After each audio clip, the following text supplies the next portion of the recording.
with eligible service plan. Only on Verizon. 1010XL is presented by Farah and Farah, exclusive injury law firm of the Jacksonville Jaguars. Protecting you and your family. Call 396-5555. Jacksonville. He's Hacker. Talk about a fried egg. I lasted about 5 minutes out there. I said, to heck with this. I'll do this in the morning. And I don't have any inside information. The lady that did it, she got in there. She made it happen. And he doesn't shy away from opinion. And I do enjoy drinking cold beer at ballparks. So if that makes me a baseball fan, then I'm a diehard baseball fan.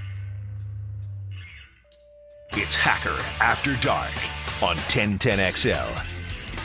And a very good Tuesday evening to you, Jacksonville. It is Hacker After Dark, 1010XL, 92.5 FM, our late night show. Are you kidding me?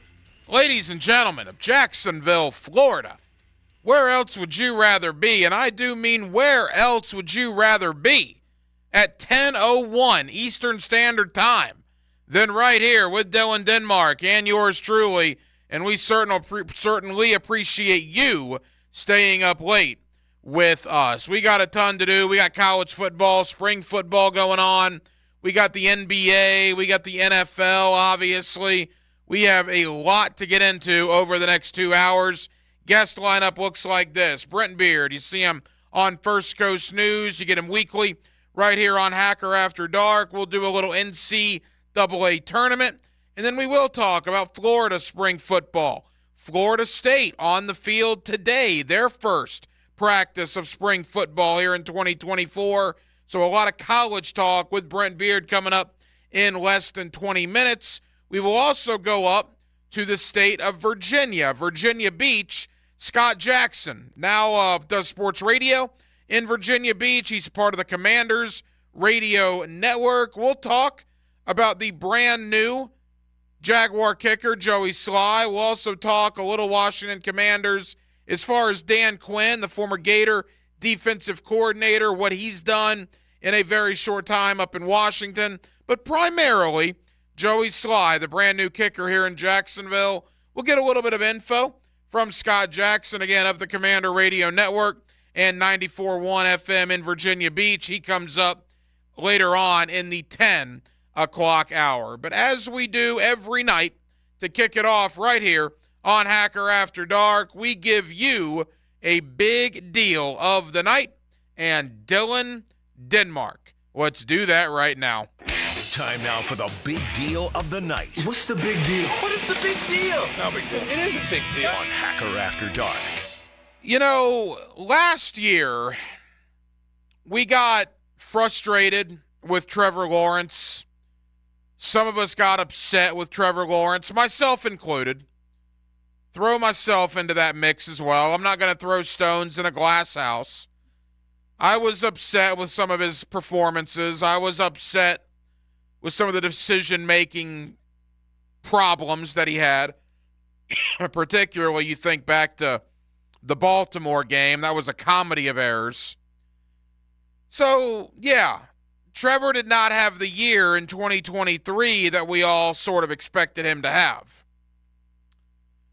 But what is obvious now is, goodness gracious, man, that quarterback class of 2021, that first-round quarterback class that Trevor Lawrence was a part of,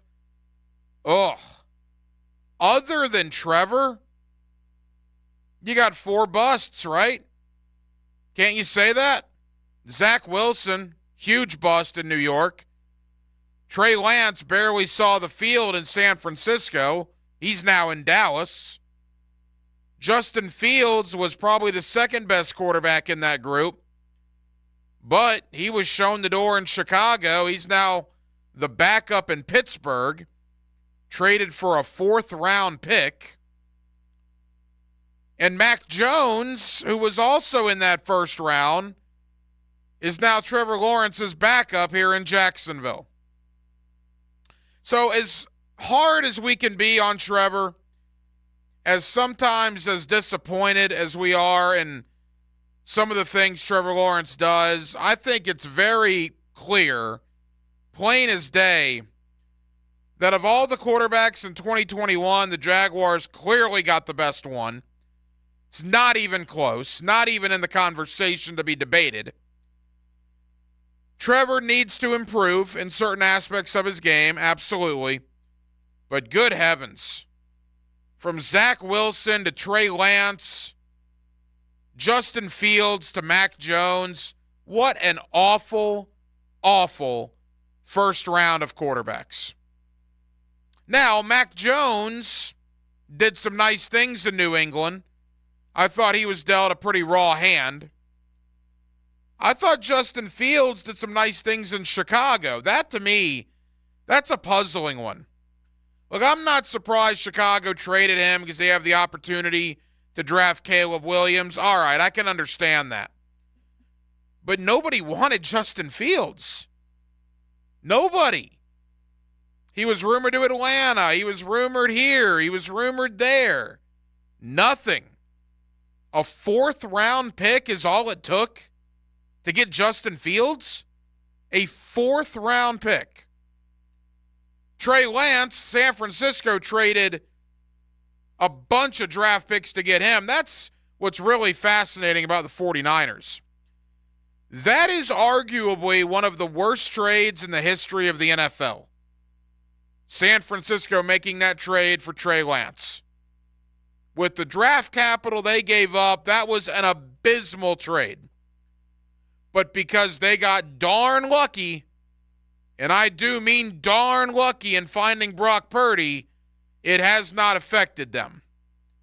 Horrible trade by the Niners.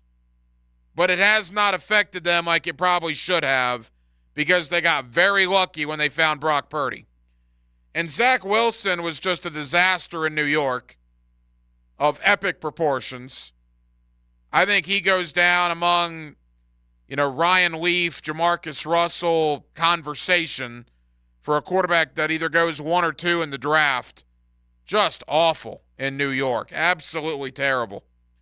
Denmark, what were you saying to me earlier? In the 2021 and 2022 drafts combined, like only a handful of guys are actually still on the team that drafted them? Of the quarterbacks, yeah, only 2, Trevor Lawrence and Brock Purdy. Every other quarterback is playing for a different team from the 21 and 22 draft class. Crazy. And we're not talking about a long time ago. We're talking 36 months ago in Trevor's case. 24 months ago in the 22 classes case. Boy, you talk about throwing darts at a dartboard. It is a tough job in the late rounds of the draft, and apparently it's a tough job in the first round of the draft when it comes to quarterbacks.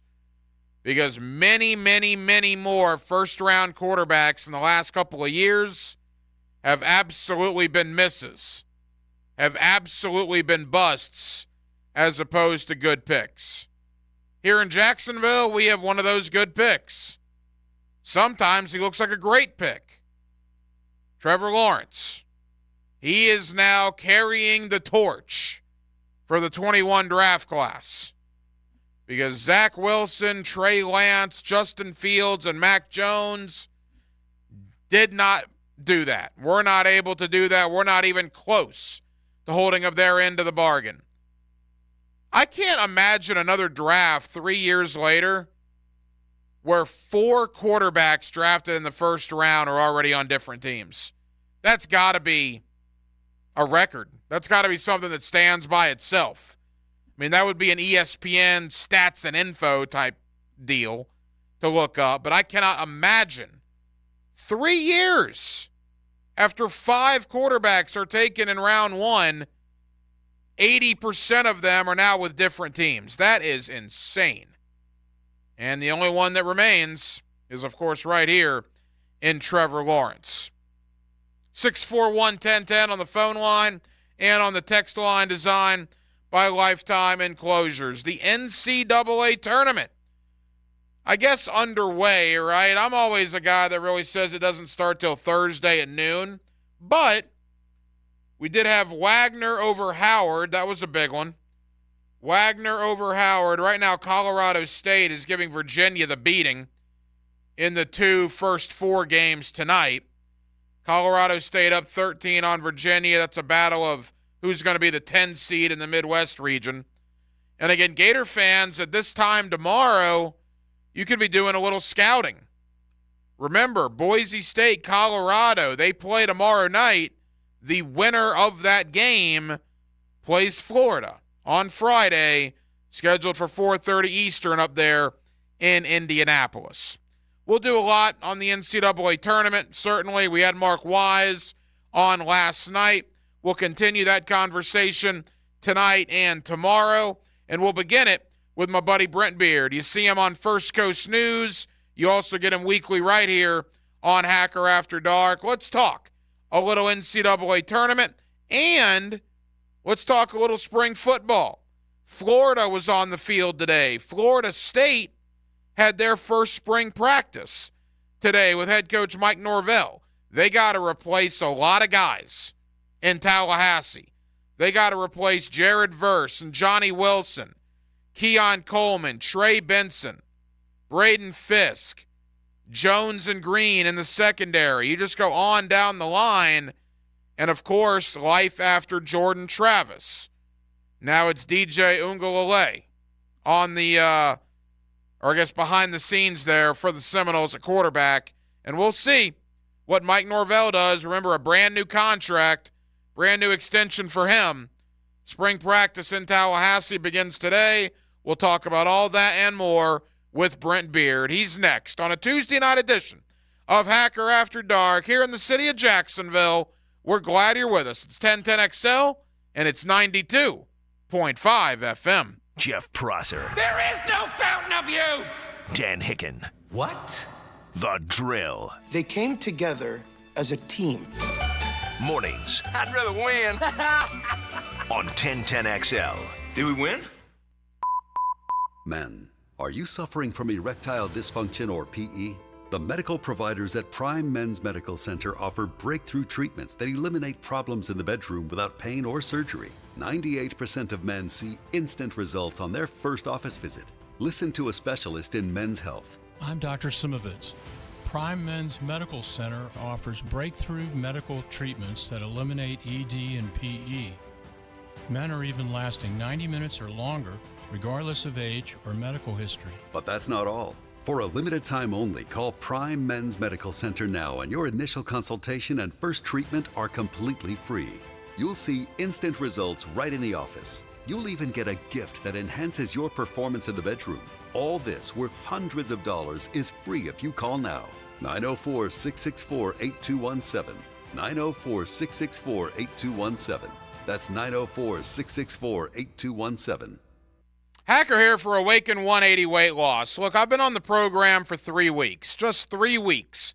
And in those 21 days, I'm down 30 pounds. 30 pounds in just 21 days on Awaken 180 Weight Loss. You know, I heard Matt Hayes and Mike Dempsey talking about Awaken 180. I wanted to discover it for myself. I met with the coaches. I got a plan together. I said, yeah, I want to do this. This sounds like something I can do. I've tried a lot of these programs in the past. None of them worked. This one is the best program I have ever been a part of, and the results are showing. I'm down 30 lbs in 3 weeks. If it's time for you to drop some pounds like it was for me, do yourself a favor. Go to awaken180weightloss.com. That's awaken180weightloss.com, or do what I did and call 844-346-1800. 844-346-1800. It's Awaken 180 Weight Loss. Imagine waking up this time next week and being 100% debt-free. No credit cards, no car loan, no personal loans.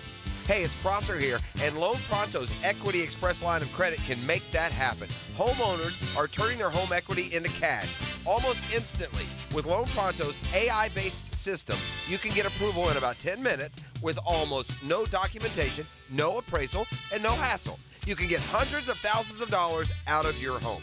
Use that money to pay off all your other loans. The average homeowner saves over $850 a month doing this. Listen, your home value's way up. You can use that to wipe out all those credit cards, get some money for a home improvement. Literally hundreds of thousands are at your fingertips, and approval is just minutes away. So call now, 904-999-1508, 904-999-1508. That's loanpronto.com at 904-999-1508. NMLS 1661781, subject to lender approval, equal housing lender.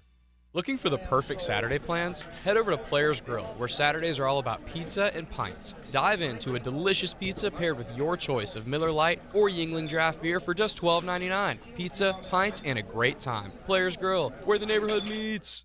Big Brothers Big Sisters is teaming up with the NFL to inspire change. From now to draft day, Big Brothers Big Sisters is following the NFL draft, aiming to recruit potential bigs. Hi, I'm Brent from the 1010 sales team. I'm committed as a mentor, and we need you to step up and become a mentor too. There's a waiting list of more than 50 children hoping for a mentor. It's just a few hours a month. Be a mentor, become a big. Visit bbsnefl.org. Be a mentor or visit Big Brothers Big Sisters and click on Big Draft. Every team has an enforcer. Whether you like it or not, I'm a hard hitter and I'm a straight shooter. Tommy Mack is ours. I say it like I see it. Fridays on Jaguars Today, brought to you by Renewal by Anderson Windows and Doors on 1010XL.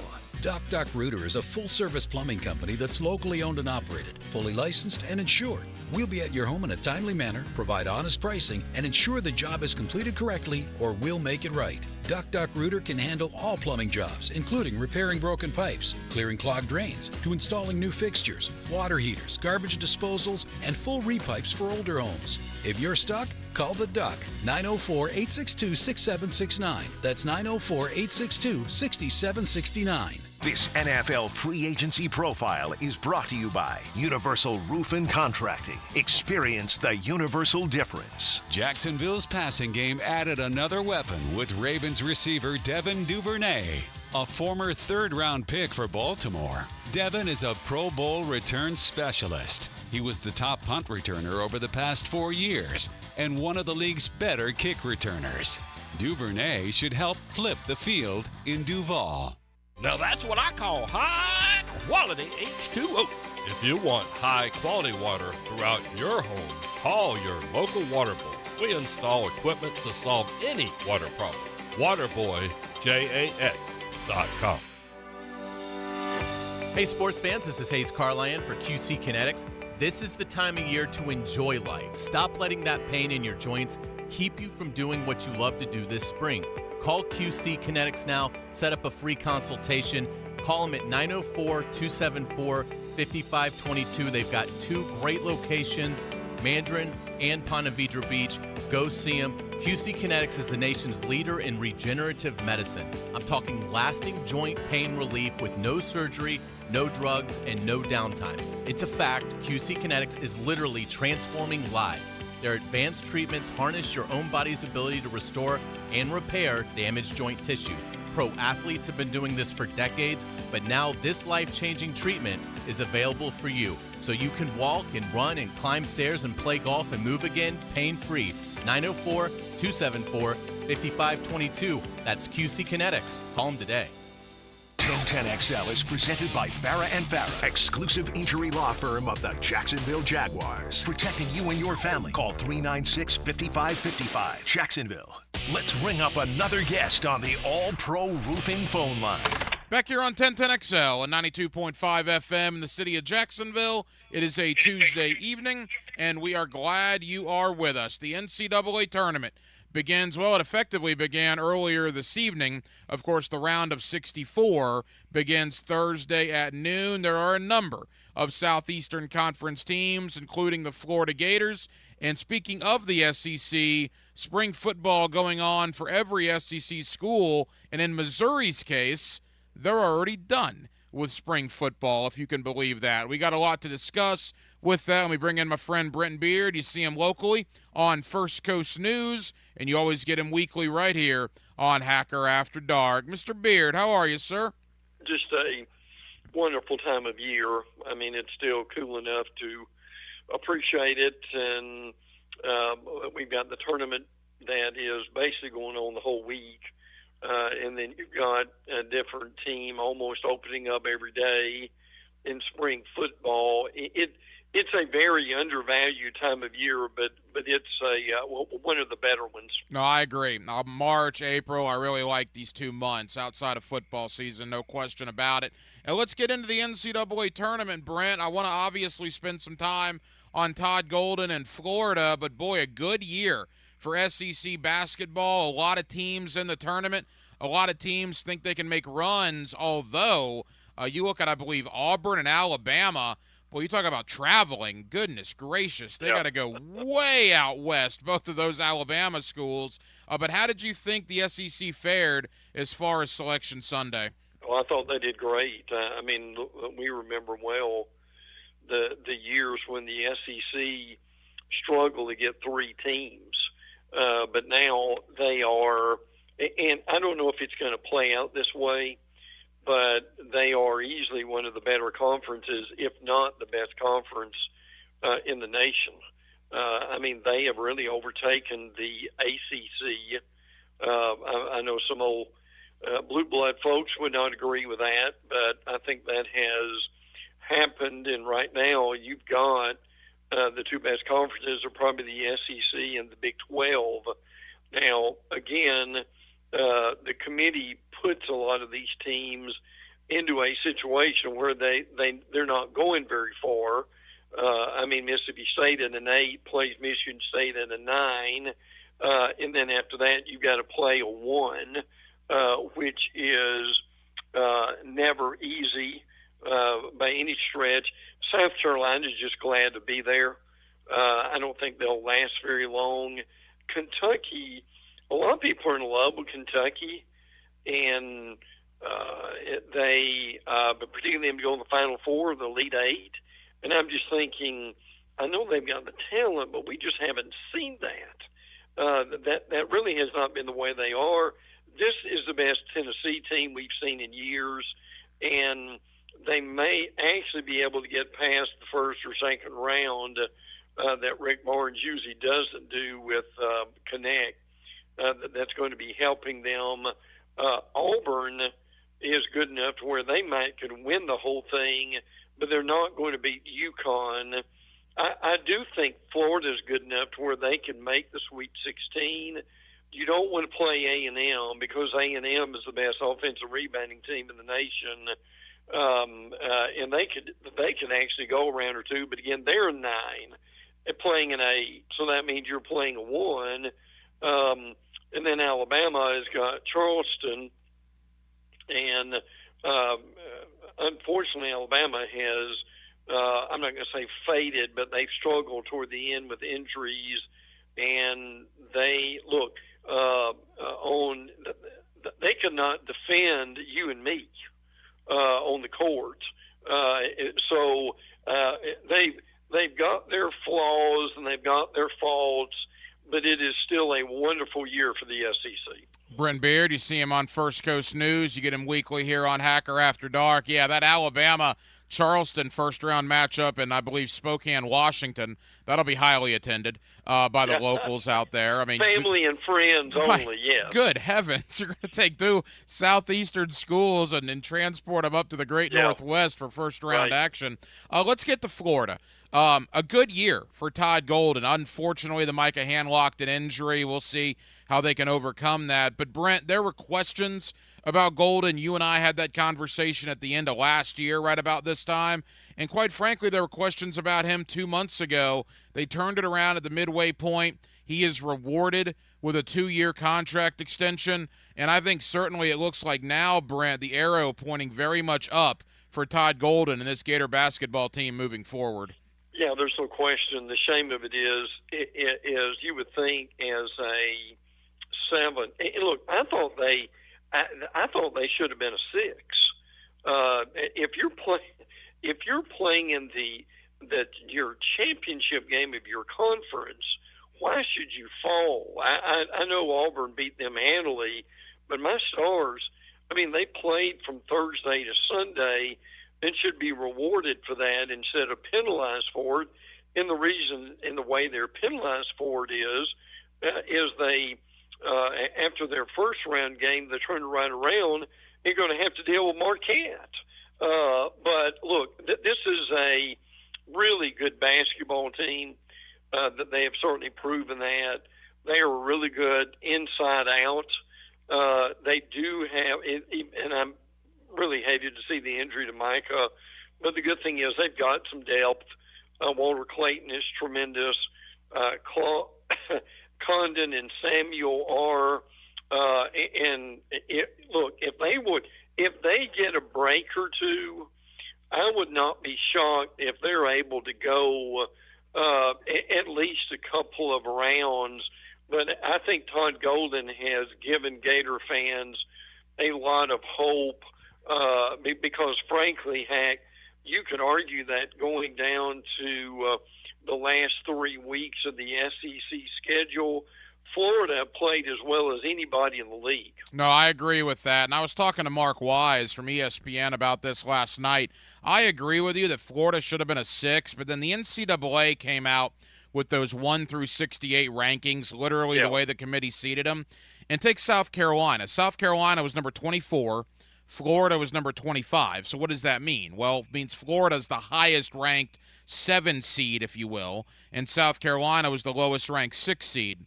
South Carolina as a 6 has a much tougher road. They have Oregon in round 1 in the 6-11, and then if they beat Oregon, they get Creighton in round 2 more than likely, whereas Florida as a 7 plays the winner of the play-in game between, Boise State and Colorado, and then if they were to win that game, they get Marquette. Creighton beat the pants off of Marquette in the regular season. So I'm trying to look at that as a positive, that the number, people don't like the 7, but if you look at it, I think Florida as a 7, Brent, probably has a little bit of easier road to the Sweet 16 potentially than South Carolina does as a 6. Well, and if they can beat Shaka Smart and Marquette, that would be an incredible feather in their cap. Look, let's just pretend they can do that and get to the Sweet 16. Did any Gator fans think at the beginning of the year this be a Sweet 16 team? Not at all. And the way I phrased it last night, and I'm curious your thoughts, to me, the season's already been a success because you're back in the tournament. Yes. A loss on Friday to either Boise State or Colorado would probably leave a bad taste in your mouth. It may be a tad disappointing. To me, Brent, if they win on Friday, everything else is gravy because they're going to be a huge underdog. A 7 versus a 2, more than likely, in Marquette, even though Marquette has injury problems themselves. Florida's not supposed to win that game. So you win round 1, you get to the round of 32, overwhelming success, if it's not already a success so far. Agree totally, and it's going to be fun to be able to see what goes on. And I'll do this in about half a minute. But I was impressed with the selection show. Greg Gumbel wasn't there, unfortunately. Adam Zucker did fine. The greatest thing they did on that show was they went to the brackets almost immediately after they got to talking about Gumbel and wishing him well in his family. They went straight to opening up the brackets. You may remember this a few years ago. They tried to get cute with that show. They had Barkley and a couple other of the NBA brethren on there, and it was awful. But heck, the suspense is over the unveiling of the brackets. And look, there's no use to get cute with that and make that hard because look, you've got people on the edge of their seat waiting to see if their team's going in. That is the easiest show of the year to do. Couple of more for Brent Beard. You get him locally on First Coast News. You also get him weekly right here on Hacker After Dark. Brent to Tallahassee as Mike Norvell and the Florida State Seminoles kick off spring practice this week. A lot of change in Tallahassee. They lost a lot of guys that were big contributors last year, including obviously Jordan Travis, Jared Verse, Keon Coleman, just to name a few. Your thoughts on Florida State heading into 2024? They're excited.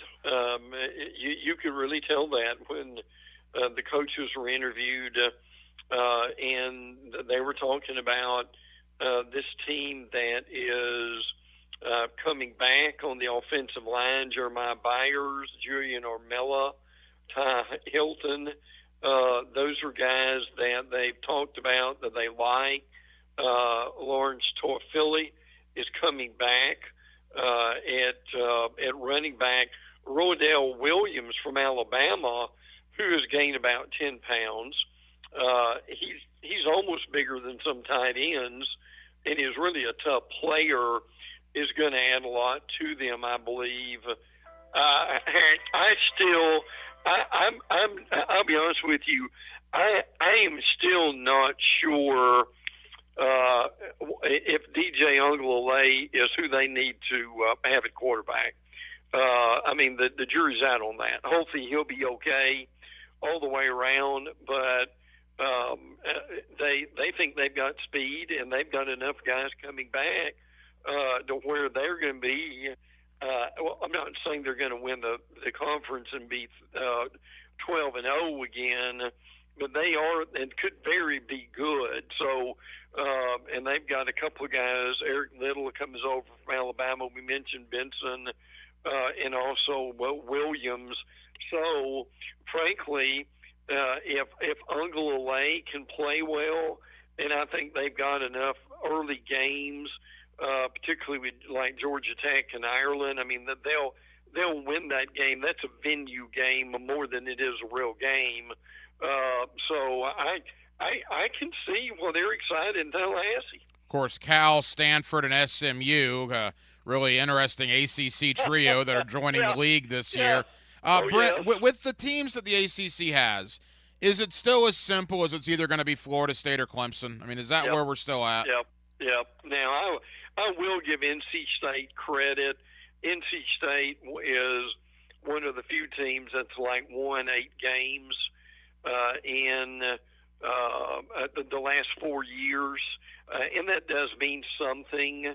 But they can't quite get over the hump. I mean, even Georgia Tech's a little bit better over the last few years. But yes, that they're still the 2 best teams. Again, there's some talk about Miami. Could Cam Ward get them over the hump and at least get them? And I think they will probably be better.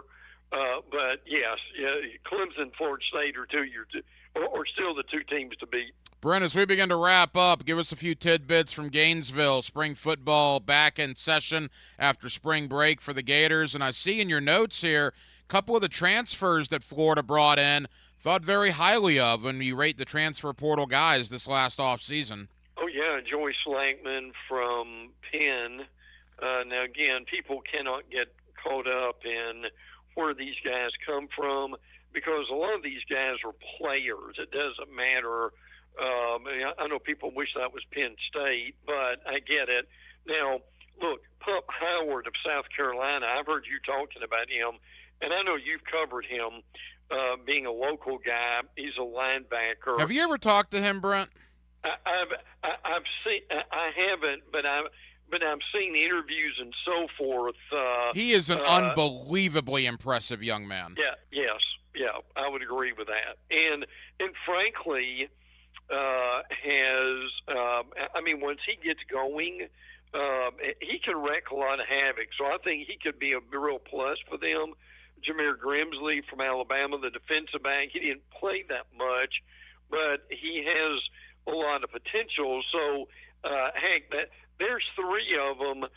But getting back to Howard, Howard is one of those guys that they really need to come around and do what they think he can. Final moments, Brent Beard. You see him locally on First Coast News. You get him weekly here on Hacker After Dark. Brent, as we begin to say goodbye, let's go down to Coral Gables. What do you got on the Hurricanes this week? I think there's a lot of optimism that they just got back from spring break, and everybody came back intact. So that's a good thing too. I mean, right now, the excitement over Cam Ward is you can reach out and touch it. Frankly, from what you read and see and hear right now, so they're very excited about that. They think Xavier Restapro at wide receiver will have another good year, along with Jacoby George. Jalen Rivers, the offensive lineman, is really good. Inez Cooper, Francis Maga and Mark Fletcher at running back. Francis is offensive lineman. Fletcher's a running back. He really had a good year last year as a freshman. So they've got some guys who are coming back who they think could really be playmakers for them. But again, Hack, you and I say this every year, and I hate to, but it bears repeating. The problem there is Mario Cristobal is a tremendous recruiter, but he's still learning about being a game day coach.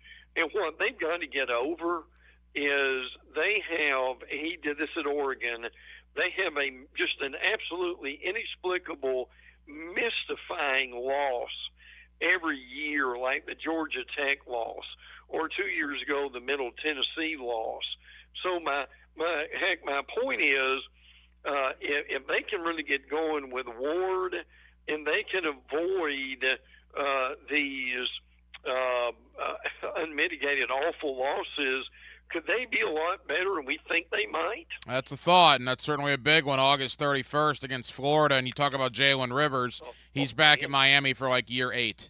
I remember talking to him at Oakleaf, and it seems like a long time ago, and he's been in Miami. He's played a lot of football. Brent, we got 60 seconds. Of the SEC teams in the NCAA tournament, how many are left when you and I are talking next Tuesday? I would say probably Kentucky, Tennessee, Auburn, and I'm going to throw. And I think either Florida or A&M are going to be left. So I'm going to say out of the 8, how about conservatively we'll say 4 and have half of them. Look, if you could get 4 or 3 in the Sweet 16, that would be a real credible season for the SEC. It would be phenomenal if they got 4 or even 3 in the Sweet 16. And I tend to agree with you. If Tennessee lost, it would be an upset. If Kentucky lost, it would be an upset. And I think at least one of those other 6 will find their way into the Sweet 16. Hopefully, it's the orange and blue down in Gainesville for our Gator fans here in the city of Jacksonville. You get Brent Beard on First Coast News. You also get him weekly right here on Hacker After Dark. Brent, as always, brother, I enjoyed it. We'll be back next week. More spring ball. We'll preview the Sweet 16 as well. Thank you, my friend. Look forward to it, pal. Take care. Always enjoy talking with my buddy Brent Beard. Again, you see him on First Coast News. You get him weekly here on Hacker After Dark. Denmark of the award-winning podcast, Denmark and Marsh, or I guess it's Marsh and Denmark. You are a Gator alum. You have the orange and blue blood pumping through your veins. Not really. Well, that's a shame, I guess. Why is that, out of curiosity? I'm just playing. I grew up a fan, but I'm an alum, sure. All right, so Florida basketball. Win on Friday, everything else is gravy. A loss on Friday, is it a disappointment? Kind of where are you going into the tournament? You should win on Friday regardless of the team. You get to the round of 32, it's a fine season. After that, Sweet 16, it's a really good season after that. Lead 8, great. And then obviously from then on. I mean, they'd have to pull a pretty big upset to get to the Sweet 16. I mean, odds are they're playing a 2 in Marquette. Marquette, according to the committee, is a top 8 team nationally. So I don't really like the narrative that I'm hearing, not from you, but from other people, that it's Sweet 16 or disappointing. Florida would have to pull a big upset to get to the Sweet 16. That's why, to me, you win Friday, you get to Sunday, you see what happens. Now, the one good thing that Florida has going for them, even with the injury to Handlock, and Marquette's got injury problems too. A couple of their guys may not be around, so that might even the playing field a little bit. But first things first, all right? Colorado and Boise State, they play tomorrow night. Florida gets the winner, and the committee has that as a 7-10 game. Translation, they think Florida and either Colorado or Boise State are very compatible. So it's going to be some work for Florida to get to Sunday, but if they do, and if they do pull off that upset against presumably Marquette and get to the Sweet 16, at that point, it's an overwhelming success to the year in year number 2 for Todd Golden, who got a 2-year contract extension last week for his solid work this basketball season. More on the Gator basketball team coming up later on tonight, certainly tomorrow and Thursday on Hacker After Dark. Coming up next, back into the world of the Jaguars and the National Football League. We got a new kicker in town. This one's actually going to come to Jacksonville, unlike Will Lutz. Joey Sly, former Washington Commander. Let's go up to Virginia. Commander Radio Network, my buddy Scott Jackson, formerly of the Ball here in Jacksonville. He now works on the Commander Radio Network. Let's talk about the new Jaguar kicker. What are the Jaguars getting in kicker Joey Sly? That's next. Hacker After Dark on a Tuesday. It's 1010XL, and it's 92.5 FM. Frank! Okay, here we go. Automatic pilot. Frank Franchi. It is not automatic piloting. He doesn't operate at hyperspeed. I can really use a steering wheel here. We don't have no damn steering wheel. This is what we got. Afternoons on 1010XL. A new vehicle. Come to Key Buick GMC, where we never have markups on our vehicles. In addition, Key Buick GMC is the only Buick GMC dealer with a lifetime powertrain warranty on all new Buicks and GMCs. It's a new year. Time to do some service checkups. Key has oil changes specials on most vehicles, plus a tire match guarantee. Please check out our service specials at our website. Go to KeyBuickGMC.com. We're always professional grade on the corner of Southside and Gate. Key Buick. GMC.com. Florida and Florida State baseball face off at 1-1 Financial Ballpark Tuesday, March 26th for the Fresh from Florida Sunshine Showdown. The annual Florida State versus Florida baseball game is a can't-miss event hosted by Gator Bowl Sports. Tickets on sale now. Act soon. This event sells out quickly. Florida State versus Florida baseball. Tuesday, March 26th at 6 o'clock. Get tickets at TaxSlayerGatorBowl.com, and we'll see you at the ballpark. Dave Binion here with my son Ammon, who is the air duct cleaning manager at Zero Res. So Ammon, you may notice a little rattle in my voice and some puffiness in my eyes. That's because allergy season is coming on. Can Zero Res help? Yes, your health has a lot to do with the air you breathe. A clean and healthy home begins with clean air. At Zero Res, we can help clean the air in your home by cleaning your air ducts, cleaning the coils in your HVAC units, and fogging the system with a powerful antimicrobial that helps kill and control the growth of microorganisms in your air. We also have options for maintaining your clean air with our excellent inline air purifier and UV lights that will help keep your system clean and healthy. At Zero Res, we are more than just air duct cleaners. We're a clean air specialist. Have Zero Res air duct specialists out, and right now we'll give you $50 off your air duct cleaning, and while we're at it, we'll give you $50 off your dryer vent cleaning. Zero Res. Spelled forward or backwards, it's the right way to clean. CEROREC. Zero Res. This week, make your plans to visit Ronnie's Repair Shop on Thursday and Friday for Steel's spring event.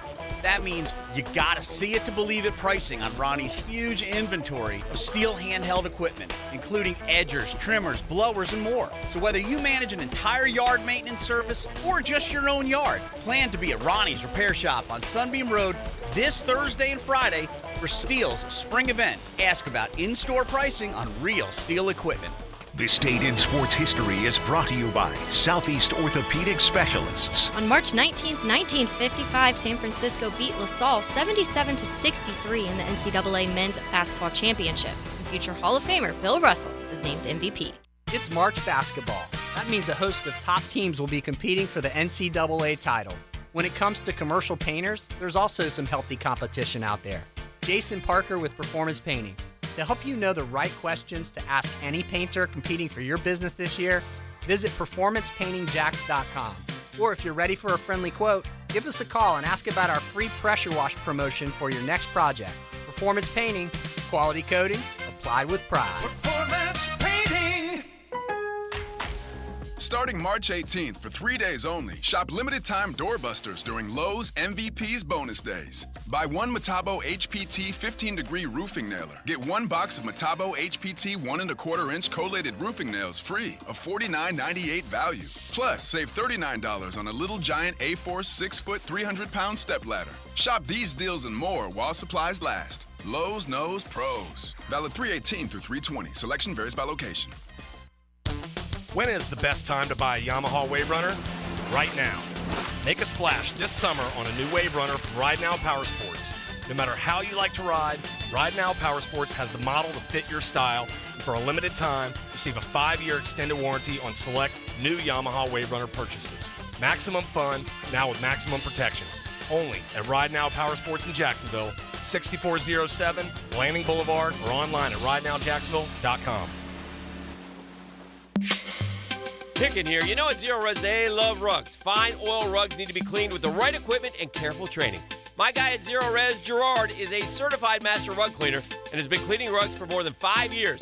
Don't trust your fine rugs to anyone. Call Zero Res right now. They are offering a BOGO on rug cleaning. Have Zero Res clean one rug, get a second rug for free. What a great time to get your rugs cleaned.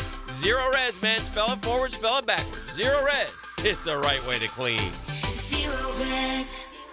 Ball forward, take your base. The only thing worse than a pitcher running out of gas on the mound is your old phone running out of storage for your photos in the stands. Goodbye, home run. Switch to Verizon and get a great deal on a new iPhone 15 Pro with tons of storage for all the ballpark pics you want. Just trade in your iPhone, any model, in any condition, so you'll feel like you're winning, even when your team's not. Trade in any iPhone in any condition for a great deal on iPhone 15 Pro with Unlimited Ultimate and get iPad and Apple Watch SE with eligible service plan. Only on Verizon. 1010XL is presented by Farah and Farah, exclusive injury law firm of the Jacksonville Jaguars. Protecting you and your family. Call 396-5555. Jacksonville. Let's ring up another guest on the All-Pro Roofing phone line. Back here on 1010XL and 92.5 FM in the city of Jacksonville. We are glad you are with us. For the second time in the last week, the Jaguars have a brand new kicker, except this time it appears like it's actually going to happen. Remember, Will Lutz agreed to terms that had a change of heart, wanted to stay in Denver. So the Jaguars today bring in Joey Sly, formerly of the Washington Commanders, to assumably assume the kicking duties here in Jacksonville. With that, our guy up there is Scott Jackson, 94.1 up in Virginia Beach. Of course, formerly back in the day at AM 600 here in Jacksonville, and he's always kind enough to join us here on 1010XL. Scott, how we doing? Very good, Ryan. Good to hear from you. Hey, Scott, always appreciate it. So we basically traded kickers. You guys get Brandon McManus. We get Joey Sly. What about Joey Sly? I know he has a long of 61 last year. I guess that stood out when I looked at his numbers. What are the Jaguars getting now in the kicking department? Well, he's definitely a guy who's got a big foot, big leg. You know, he is a big guy himself. He looks like he's not a kicker. He does not come off like you wouldn't pick him out to be the kicker on your team when you see him in person. But, I think part of his problem over the last couple seasons in Washington was, he missed a lot of extra points, and also just some inconsistency from him, I think. Even though, I think overall the body of work was pretty good. I mean, he's excellent in terms of kicking it out of the end zone. You're not going to worry about teams returning on him if that's what they want him to do. So that part of it's good. There was just some inconsistency, I think, that, and now with the regime change, I think it was an easy thing. He was a free agent. It would have been interesting had he been under contract that they would have, kept him or caught him. To me, like part of his problem last year in particular was the long snapper was terrible.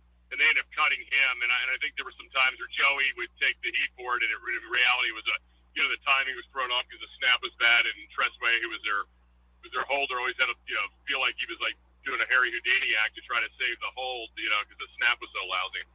Oh, it's interesting. Scott Jackson here with us, and you mentioned the extra point inconsistency, and maybe you just brought it up there. I think 88% for his career. You'd like to think extra points are automatic. That was concerning, Scott, when I saw that looking at his numbers.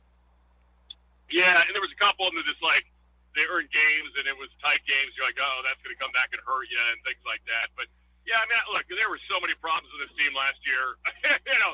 For me, Joey Sly was way down the list of things that I would even have thought of this offseason. But they had so many free agents. He was one of them. Obviously, there was a connection here, Brandon McManus and Adam Peters, the new general manager, who. He was there in Denver with McManus, so thanks a lot to McManus, and I think they just they might have saved a few bucks too, and just thought that was a better fit for what they wanted to do. But yeah, I mean, I think the whole thing with Sly is if he can be more consistent with the extra points. I think overall field goal wise, he was pretty solid. He got a big leg, like you said, that 61-yarder last year, and I think 59-yarder with a team upset the Eagles a couple seasons ago on Monday Night Football too, up in Philadelphia. So yeah, I mean, he's shown that he can hit from long range. That's good. I mean, you'd like to think 40 yards and in is automatic. People always look at, 49 and longer for a kicker. He had the 61-yarder. You mentioned the 59-yarder a couple of years ago. You think by and large, 50 yards and out, Joey Sly is pretty good? Yeah, I think he is pretty good there. Like I said, some of the inconsistencies, some of the other ranges from time to time, and the extra point thing. But again, it's hard to kind of figure out watching it. Okay, how much was that on him last year in particular, or on their issues, their long snapper who was just awful, and it was amazing that he made it out of training camp, frankly, with a job. But another one of these strange things that Ron Rivera did when he was here. I think the other thing that hurt Sly was he was among the long list of former Panthers that were brought in here. Like they were bringing back some of the great 49er teams from the 80s or something. It was kind of funny. Like if you're a Panther, like you were always going to be brought in here if you're available. Scott Jackson, 94.1 up in Virginia Beach, also has been a part of the Commander Radio Network. Scott, it's been a changing of the guard up there the last 3 months. You and I haven't talked since all the changes. Former Gator defensive coordinator Dan Quinn, now the new head coach up there. They've had a ton of player movement. What's the thought about the direction of the Commanders heading into 2024? Well, I mean, look, it's hard to say there's no way to go but up. But, I mean, really, you were so horrible last year. The season they had, picking 2 overall kind of proves that. Starting over at quarterback, obviously they moved on from Sam Howell. They brought in Marcus Mariota to basically be the veteran in the room. But they're going to make a selection at number 2, and if they get that right, it's probably a really good feeling, right, moving forward. If they nail that pick, if they miss it, oh, boy, hopefully they got a good backup plan, as they did in San Francisco, where Adam Peters comes from, when they missed on Trey Lance. But, yeah, I mean, I think, most of it's been positive. I think, really, Ron Rivera's time had run its course. Even the year before, you could have, if it would have been a normal circumstance with the ownership, I think there would have been a change. And it was just last year was just, holding on. And they were trying to be fair to him, the new owners, where they got in so late. It was hard for them to, really do anything. But I think Josh Harris has been received very well, the new owner and, his group. And, Adam Peters looked like the best hire of the offseason in terms of front office. Now, Dan Quinn was not the most popular hire here in terms of a head coaching candidate. I think people had really got set on the idea of an offensive-minded coach. And the market really didn't materialize that way. I mean, Ben Johnson chose to stay in Detroit. And that kind of, from there, I think they pivoted to the guy they thought, certainly has got the, his baseline, right? Like, what Dan Quinn is as a head coach, and some of these other guys that are coordinators never done it before. You really have no idea what you're getting into. But with Dan Quinn, I think when he was in Atlanta and things were going well with the offense, they were a good team. And then, they had some issues the next year with their defense, as well. They had injuries the next couple seasons, and obviously that they ended up moving on from him in 2020. But I think overall he's been a real positive guy. He's been real very outgoing guy, and I think that has helped, maybe ease some of the uneasiness for those that didn't really like the hire. Scott, final question. Obviously, with Dan Quinn's arrival, with the changing of the guard, you mentioned Sam Howell now off to Seattle. The number 2 pick, we assume now Caleb Williams is a surefire number 1 after the Justin Fields trade over the weekend. Jaden Daniels or Drake May? What's Washington leaning right now? Yeah, that's a good question. I think it depends on what week we're talking. For a while it really looked like Drake May, then it looked like Jaden Daniels. You've heard some stuff since the Combine about J.J. McCarthy with a lot of different teams. It sure looks like, to me, Jaden Daniels, you're talking about the Cliff Kingsbury offense, which fit in that very well. And obviously the thing that scares you about him is his frame. Can he take the pounding of the NFL? Can he slide? More importantly, did he play baseball at any point in his life? Did he slide? That would be really important because he took some really tough hits in the SEC, and you're like, the NFL doesn't get you knocked out.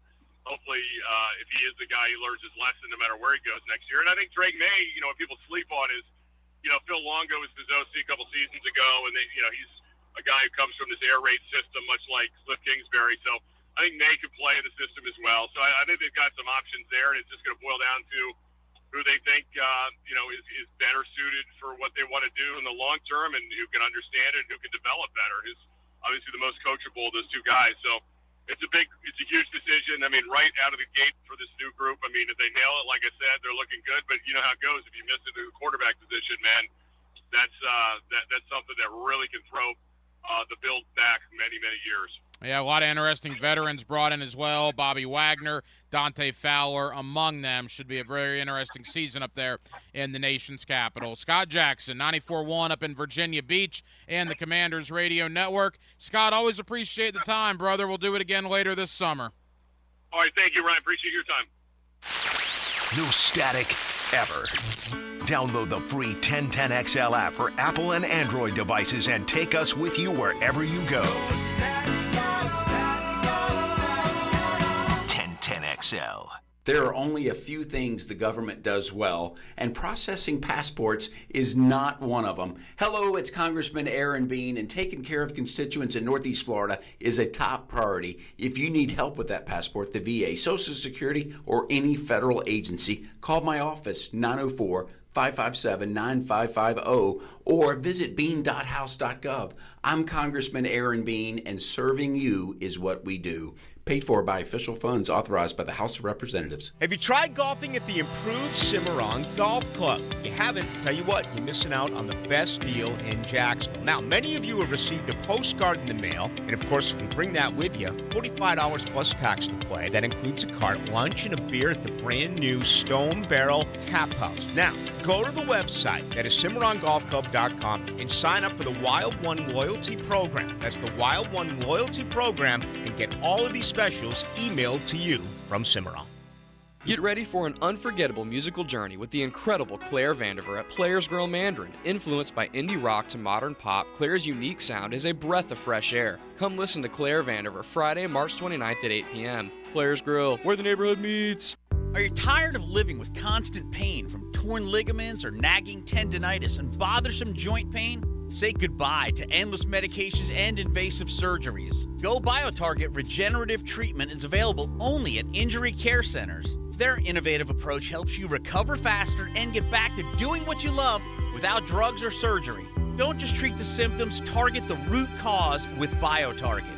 Visit GoBioTarget.com to learn more and schedule your appointment today. This NFL free agency profile is brought to you by Universal Roof and Contracting. Experience the universal difference. Jacksonville's secondary seems to be getting better already. Safety Darnell Savage is a former first-rounder who played like a tank on the frozen tundra in Green Bay, while showing he has a nose for the football. A two-time All-Big Ten defensive back at Maryland, Savage's speed and skill set will be in demand in Duval. Home of the Jacksonville Jaguars. WJXL-FM Jacksonville Beach. Here's your 1010XL First Coast Community Calendar. The Tom Coughlin J Fund helps families battling childhood cancer, and there are ways you can help. Go to tcjfund.org. City Rescue Mission provides life-changing support for the homeless. Find ways to get involved at crmjax.org. The 5-Star Veterans Center of Jacksonville is the place homeless veterans can go to recover, recharge, retrain, and reconnect. Learn more at 5starveteranscenter.org. Her Song is a nonprofit organization that breaks the cycle of human trafficking through survivor care, victim outreach, and education. Find out how you can help at hersong.org. The Hometown for Heroes Home Buyers Program helps you get your down payment and closing costs paid. Call to learn more. 574-7180. If you're involved in a community event and you'd like us to help spread the word, find out how at 1010XL.com. Frank Franzi here for Stanley Pools. There's a reason so many of my friends and our listeners have had Stanley Pools build their pools and now maintain their pools, because Stanley Pools truly cares about their customers. Stanley Pools is locally owned and has been serving our community for 35 years. For all of your pool needs, call Stanley Pools at 269-7277. That's Stanley Pools, a family tradition of fine swimming pools. 269-7277, or find them online at stanleypoolsfl.com. Take charge of your well-being at Ackerman Cancer Center. Their new location at the World Golf Village off I-95 now provides screenings for prostate, bladder, and colorectal cancers. The leaders in proton therapy, that's AckermanCancerCenter.com. 1010XL is presented by Farah & Farah, exclusive injury law firm of the Jacksonville Jaguars. Protecting you and your family. Call 396-5555. Jacksonville. Hacker After Dark on 1010XL. 1 hour down, 1 hour go. We'll take you till midnight tonight. 1010XL, 92.5 FM, our late night show here on a Tuesday. NCAA tournament tonight. Well, I mean, it is. It's tournament action, all right? It's the Dayton games, the play-in games, whatever you want to call them. Wagner defeated Howard 71-68, and as a result of that, Wagner advances now, and their reward is North Carolina, Thursday afternoon at 2:45. Also going on right now, Colorado State and Virginia. Virginia has 29 points in 30 minutes of action. Colorado State up 47-29. Colorado State with a win would advance to play Texas on Thursday at 7 o'clock. So those are the two games tonight. Tomorrow you got a couple of games, including Boise State and Colorado. That's tomorrow night at 9 o'clock. The winner of that game will move on to play the Florida Gators on Friday at about 4:30 Eastern in Indianapolis. So Gator fans, you have the opportunity to do a little scouting, if you will, to watch your Friday opponent tomorrow. Hopefully that game goes to triple overtime between Colorado and Boise State tomorrow night in Dayton. Coming up in the 11 o'clock hour tonight, Will Helms, College Football Network. We'll do a little draft talk, a little college talk as well with Will Helms. You know, Pro Football Network, obviously such a big deal. They're really taking off. College Football Network, under the same umbrella, they're probably right behind. I think College Football Network is a very up-and-coming website. It'll be where PFN is probably in a year or two. Will Helms is one of the main guys at College Football Network. He will join us at the bottom of the 11 o'clock hour. Coming up in less than 10 minutes, my buddy Justin Barney of Channel 4. Little high school talk. We'll talk about potential pay increases for high school coaches. Denmark, I know you have thoughts on that. But we'll also spend a lot of time on the Jacksonville Jaguars with Justin and what they have done over the last couple of weeks. Denmark, you were at the Bob Hayes Invitational, the track meet. And by the way, I saw video of that, and I know how big a deal it is every year. It's certainly a very, very big deal, not only in Jacksonville, but regionally. Man alive, the videos I saw, what a crowd out there at UNF on Saturday. Yeah, teams coming from Atlanta, Miami, all over the state, all over the region. Greg Coleman started the coaches meeting. He said that we got to move the deadline up next year because so many international teams are trying to come to the Bob Hayes next year. So for logistic reasons, so it's only going to get bigger now that it's moved from UNF. It's a top tier track meet, definitely in the region. I mean, you had teams from Atlanta. You had Asante Samuel Sr. His daughter was there. She won the 100 and the 1 meter hurdles. You remember the FSU player Brad Jennings? Yeah. Back from Layton. Okay, so he's got a daughter that runs the hurdles. She came in second. There's talent all over the place, man, and there was a lot of teams here in the area that did pretty well. Brad Jennings was a pretty good defensive lineman, if memory serves, for Florida State back in the day. Pardon the ignorance here. Any of the people that were at the Bob Hayes, any shot at the Olympics in this summer? Christian Miller, there's a kid from Creekside. He broke the meet record for the 200 on a 20.5. Yeah, I talked to him a couple of weeks ago at that high school media day. For the ones that don't know, he won the Junior Olympics or the Junior National Championships last year. Ran like a 10-0 in the 100, which is like very few people on the planet can run that. He's committed to Georgia, right? Yeah, for he's track? the number one track prospect in the country. Yeah. He'll have a shot to run for the Olympics probably later this year and down the road, the next 4 or 8 years. Interesting. No, that's good, man. It's obviously a big deal. And look, all the kids that did well, all the student athletes that did well, and even the ones that did their best, man, we commend all of you. The Bob Hayes is a big, big deal every single year here in Northeast Florida. Obviously a big deal, the Jacksonville Jaguars, and they've been wheeling and dealing over the past couple of weeks, bringing in a lot of free agents. Had some guys leave, including Calvin Ridley. We'll discuss all of it with Justin Barney of Channel 4. He is next. Hacker After Dark, our late night show on a Tuesday here in Jacksonville, Florida, and we're glad you're with us. It's 1010XL, and it's 92.5 FM. It sure is great living in the golf capital of the world. Geez, you love this golf stuff, huh? Oh, yeah. 1010XL. Hey, so where do we tee off? Jacksonville's golf station.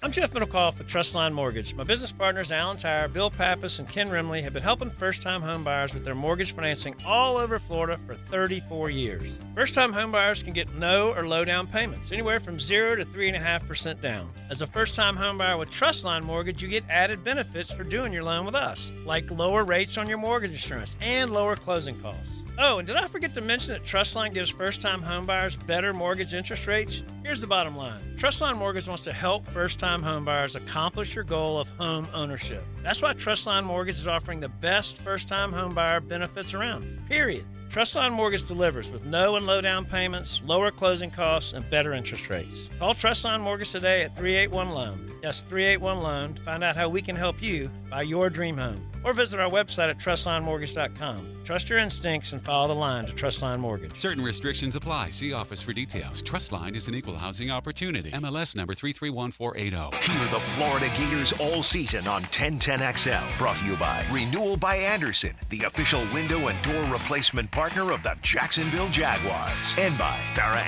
Farah, exclusive injury law firm of the Jacksonville Jaguars.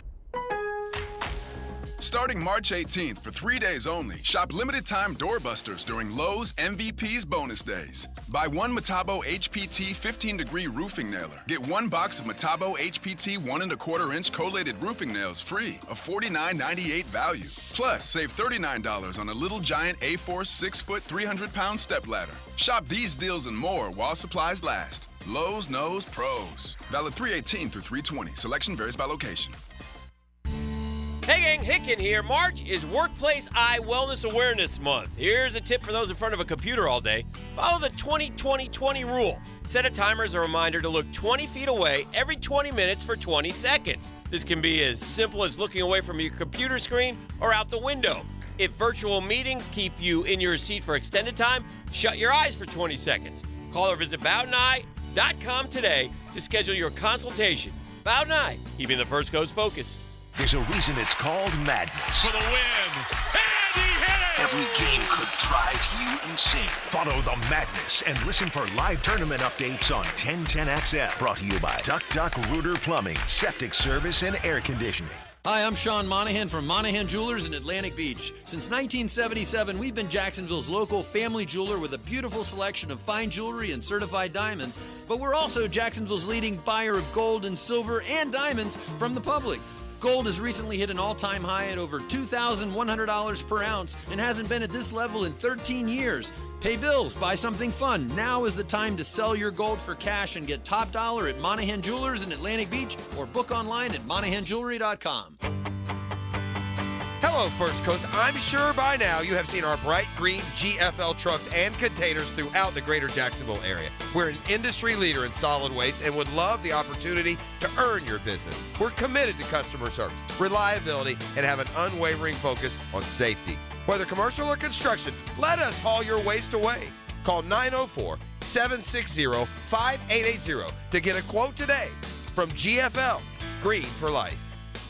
The most common form of treatment for the arthritic joints is normally cortisone injections and gel shots and over-the-counter medications. And most patients have tried all of that and are still in pain. Every day, Dr. Aaron Wolkoff, a QC Kinetics medical director, meets patients who have exhausted every method to get relief. They've been told surgery is their only option. They want to stay away from that path, and they come to us almost as a last hope. So we're using our own body's properties to help manage pain, to help slow arthritis down, keep the patients active with no downtime, and get them back to what they enjoy doing. I mean, I love what I do. QC Kinetics regenerative treatments from our board-certified providers help heal and restore aching joints. No surgery, harmful drugs, or downtime. Call for your free consultation today. QC Kinetics, 904-274-5522. That's 904-274-5522. 904-274-5522.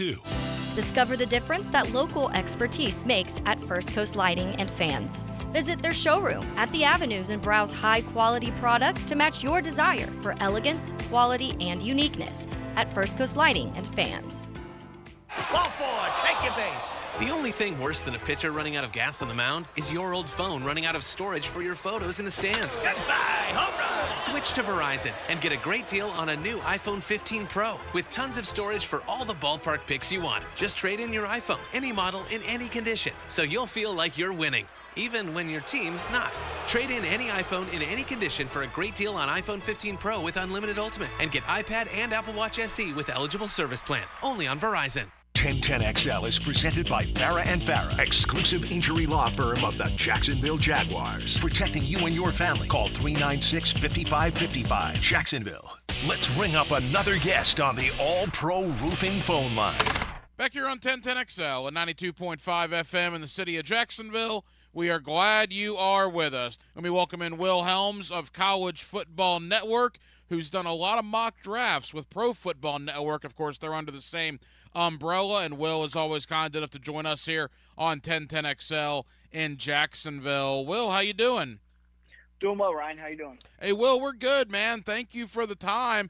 And talk about College Football Network a little bit. I think most people know about Pro Football Network. We have a lot of PFN guys on, but College Football Network is an up-and-coming site as well. Yeah, absolutely. A couple years ago, Pro Football Network started up and started to see some success. And part of that, 4-year, 5-year plan was to start up the College Football Network side. So right now it's just me and a couple other guys that are kind of working on the scouting side and the College Football Network side. But we're hopefully going to see that start to grow kind of the way that Pro Football Network has. We work together and do a lot of that kind of stuff, but hopefully bringing the same high-quality content on the college side that those guys bring on the pro side. Yeah, absolutely. We love the folks at PFN, no question about that. All right, Will, let's get into the Jaguars. Let's get into this draft class. And before we look ahead, let's take a look back. 2 years ago, the Jaguars were in Indianapolis. They had the number 1 pick in the draft. And Trayvon Walker went absolutely nuts up there.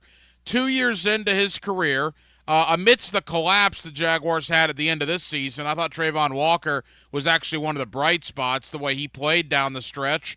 What are your thoughts about Walker and your thoughts on him moving forward? Yeah, I think it was really interesting because I did not love the pick at the time, just being that he's an edge rusher that really had to develop as a pass rusher, and that's not really, for me, something that I would be looking for, that high in the draft. But he's really developed as a pass rusher in the past couple of years, and I think that that's part of his game that he's going to continue to get better at, and a part of his game that is really going to start to become a strength, because the rest of that defensive line is really stout. And I could see them going with another guy this year, but that really is turning into a strength of the team, which is one of the more important position groups on the team to see that long-term success. And we knew this about Walker, right? I mean, all the talk 2 years ago was Aiden Hutchinson was more polished. He might have the bigger impact early. You had to wait it out with Trayvon Walker a little bit. But I think clearly Walker did show some glimpses here in 2023. Absolutely. I think you could say that about a lot of the Jaguars' young players. We're looking at guys like Anton Harrison really played well down the stretch last season. And I think that that's something that the Jaguars are going to have to continue to hit on these first-round picks if they are going to take that next step forward from being a borderline playoff team to being a real contender. And I think it's something that they've done well the past couple of years and something that they should continue to do well going forward. Will Helms of College Football Network. Will, with the Trayvon Walker draft, Devin Lloyd was also taken in the first round. Devin has done some nice things. He's accumulated some nice statistics, but clearly, to me, the arrow might be pointing much more up on Walker than it is on Lloyd right now. What's your thought on Devin heading into year number 3? I really liked him coming out of college. I really liked him. Knew that he would throw up a bunch of statistics. He did in college. He had a ton of tackles in college, and he continues to do that in the NFL. I think in pass coverage, he needs to continue to get just a little bit better. The athleticism's there, but sometimes it seems like some of his instincts are just a half second behind, which at this level is something that can really show on film. So as he continues to get better at that and develop as a coverage guy, I think that he's a guy that don't give up on him yet. He could be really, really good in the future. Yeah, I agree. There's some signs there. Like I said, there's glimpses. You would just like to see him put it all together. You mentioned Anton Harrison. A year ago, Will, up at Indianapolis, truthfully, I didn't know much about Anton Harrison. I learned pretty quickly in talking to folks out in Norman, Oklahoma, what type of guy he was. And I got to tell you, among all the rookie offensive tackles last year, I think Anton Harrison might have been as good as any of them. Yeah, he was definitely thrown in the fire, from the start. But down the stretch, I think he allowed like 4 pressures down the last, 5-6 weeks of the season. So he was really good down the stretch, which is what we're looking for from a rookie. We're going to have those growing pains early in the season, but if he can really start to put together some nice back-to-back games, it's something that really bodes well for the future. Will Helms of College Football Network. Will, before we look at the 2024 draft class quickly, it's good that Anton Harrison performed well because a couple of the Jaguar draft picks that were taken pretty early did not. Brenton Strange out of Penn State, man, there just wasn't a lot there his rookie year. Tank Bigsby out of Auburn, I loved that pick at the time, but I was told by people that covered Auburn that he fumbles the ball, and he comes to Jacksonville, and what does he do? He fumbles the ball. So that's certainly an issue that he has to correct very quickly. Yeah, and I think part of that is just learning to rely on his teammates because people forget when he was at Auburn, his offense was terrible, and he really was the offense. And so a lot of those fumbles in college were really a guy trying to make a second or third effort when it might help to just kind of go down. You're not going to take on the entire defense by yourself. And I think that that's just a tough habit to break. I'm still very high on him. I think that he could be very good. He's very explosive, breaks a lot of tackles.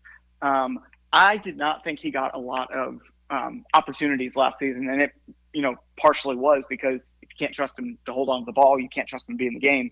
But I do think he's a guy that can complement Etienne very well and be able to, come off the bench and provide a spark. It's a big season for the Jaguars, a big draft season. They need to do well in this draft, no question about it. So let's dive into the 24 draft class, Will. Obviously, the combine up in Indianapolis. Overall, in totality, before we really break it down, assess the class as a whole. Strong, average, weak. How would you phrase it? I think there are 3 areas in this class that are really interesting to look at, and that's kind of the depth of some of the more important positions. This year is one of the first years in a while where the strength of this class is really in the most important positions. And so we're talking about positional value. I saw a guy today talking about positional value and how teams are actually paying attention to it. But I think it's more that the strength of this class lies in the tackles and the receivers and the corners, which are 3 of the most important positions. What's going to be interesting to me is the top of the offensive tackle class is substantially better than that second and third tier, whereas this is one of the deepest receiver classes we've ever seen. So do we see teams in the first round start to prioritize those offensive tackles where you can't get those guys later and leave receiver for day 2 or day 3 because you're going to find some impact guys in the 5th, 6th, 7th round at receiver. Do you believe, Will, and I know you've done a lot of mock drafts for Pro Football Network, do you believe the first 3 picks will be in some order Caleb Williams, Jaden Daniels, Drake May? Will it go quarterback, quarterback, quarterback right out of the gate? I think it's going to be that way. If it's not those 3 teams, the draft capital that teams are going to be willing to move to get one of those guys in the beginning is going to be worth trading back for a team like maybe the Patriots that don't feel like they're ready for a quarterback. You're going to have a team trade up if the Patriots don't take that 3rd quarterback. So in some order, it's going to be those 3 guys. I couldn't tell you what teams they're going to be, but it's going to be those 3 guys first. Where are you on Caleb Williams? Do you believe he's the talent that most of your colleagues believe that he is? I don't, actually. My biggest issue with him is he tends to drift back in the pocket, which is not a very good trait that translates well. Guys that tend to lose track of where they are in the pocket tend to sail balls over the middle, and you might be able to get away with that sometimes in the Pac-12, but I don't think you can get away with that in in the pros. And so he's a guy that definitely has immense talent and tons of potential, but he's got to fix some of those pocket issues. He's got to fix some of the hero ball stuff. And I think part of that just comes from being on a more talented team than he was at USC. But there are some definite issues that I'm not convinced he'll get fixed right away. Interesting. Couple of more for Will Helms of College Football Network. Where do you have Caleb? I mean, do you have Caleb Williams as your first quarterback, though? I don't. I have Jaden Daniels as my first quarterback. Wow. I know that's a very different take than everybody else. The issue that I would have with Jaden Daniels is kind of the downside would be he does have a lot of production from some other guys that are going to go in the first round. That being said, he's electric. He's going to run in the 4.4s, if not the high 4.3s when he ends up running the 40. And he just got better every single year as he went. He's extremely accurate over the middle. He's a better thrower, I think, than people realize. I call it the Lamar Jackson effect, where when a guy is so electric as a runner, we tend to discount his abilities as a passer. And when you just look at purely just his arm versus the other guys at the top of the draft, yeah, Williams is probably a little bit higher than him, but he's not that far behind, if very far behind at all. And then you add to that he's one of the most electric athletes in college football, regardless of position. He's a guy that I think can come in and really surprise some people right away. I love that perspective because everybody is on Caleb Williams. I love the fact that you're willing to be different a little bit, and you have Jaden Daniels ranked over him. The first non-quarterback to go, it'll be Marvin Harrison Jr., correct? It's got to be Marvin Harrison Jr. This guy, we use the term generational prospect way too often. Depends on, how much a generation is, but at worst, he's the best receiver prospect in 10 years. Will Helms, College Football Network. What is it about Marvin Harrison that makes him the receiver that he is? So I laughed. The Ringer every year does a comp article that's kind of tongue-in-cheek and kind of making fun of the fact that us in the media industry love a good player comp when we're looking at draft picks. And so the player comp, they said, is if Marvin Harrison Sr. had a very tall, very fast son that played football. And as tongue-in-cheek as that is, it's accurate. I mean, he's 6'4". He's got some of the best body control you'll ever see. He's got some ridiculously good hands, and he's got speed that translates. It's not just that he's going to run in the 4.3s. He's going to run in the 4.3s, and you see that with the tracking technology that we have. He's one of the fastest players in college football, regardless of position last year, at 6'4", 205. I've seen a lot of people talk about a guy we're very familiar with down here, and that's Brock Bowers of Georgia. I've literally seen the sentence, the best tight end prospect we've ever seen. Is that overstating it? Where are you with Brock Bowers? To me, he's on the Kyle Pitts level. Now, Atlanta's not using Kyle Pitts like they should. But I have a few concerns over the fact that his blocking is not quite as polished as a lot of those. One of the things that makes George Kittle so great, which is one of the comps that we see, is he's a well above average blocker. Whereas Brock Bowers is a little bit below average as a blocker. You're really getting a really big slot receiver, which is great. I would not put him in the generational category, but he's definitely in the top 10 overall prospects for me. And we have a guy here in Jacksonville and Evan Ingram that just caught, 115 some odd passes this year. And I'm not saying Brock Bowers is going to be Evan Ingram. The expectation is he's going to be better than Evan Ingram. But is that the kind of player you think he is? Because Ingram is basically a big wide receiver out there. Yeah, absolutely. And I will say that Evan Ingram, he's played a lot of different roles over the course of his career. He's not going to run as many deep routes as a guy like Brock Bowers. I guess I should say that the other way. Brock Bowers is going to run a few more deep routes than we see out of Evan Ingram, a lot more seams and things like that. But in terms of route running ability and just being a big receiver that's going to catch most passes, that is a really good comp between the two of them. Final moments, Will Helms, College Football Network. All right, Will, let's get to the Jaguars. At 17, we see cornerback as a need. In fact, Trent Baalke kind of alluded to that earlier this week. I'm of the opinion they need to get better on both the interior O-line and the interior D-line. I go back to Week 18, season on the line against the Titans, and Tennessee just manhandled the Jaguars up and down the field. So I want a big ugly on the interior O-line or the interior D-line. What are your thoughts about the Jags at 17 and maybe even in the second round at 49? With the Jags, I think the biggest hole is just a lack of physicality across the roster. They've got some guys that are physical, but I think at any position you're looking at, you're going to want a really physical player, whether that's a Brian Thomas Jr.